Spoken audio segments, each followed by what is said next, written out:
બીજી બાજુ સુરતની વાત કરીએ, જ્યાં પકડી પડાયું છે શંકાસ્પદ ઘી. પલસાણાના જોડવાડી ફેક્ટરીમાંથી ઘીનો જથ્થો પકડી પડાયો છે.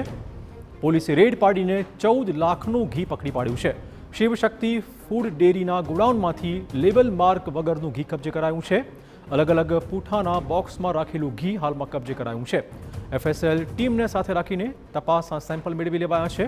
ફૂડ એન્ડ ડ્રગ વિભાગમાં પણ રિપોર્ટ મોકલવામાં આવ્યા છે. તો શંકાસ્પદ ઘી પકડાયું છે. સુરત પાસેથી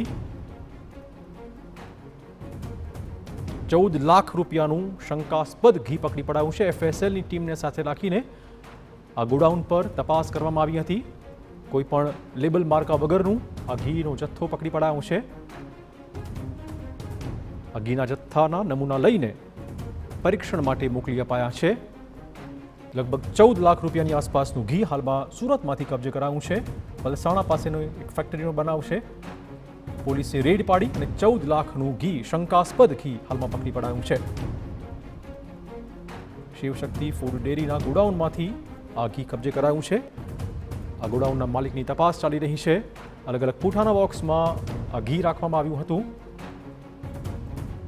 FSLની ટીમને સાથે રાખીને આ કેસમાં પણ તપાસ આરંભી દેવાઈ છે.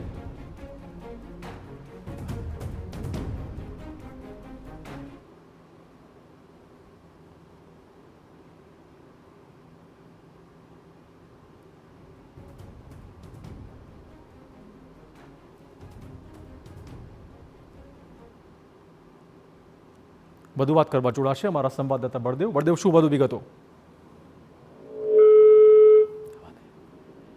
તો સુરતમાંથી શંકાસ્પદ ઘી પકડી પડાયું. લગભગ 14 લાખ રૂપિયાની કિંમતનું આ ઘી કબજે કરાયું છે.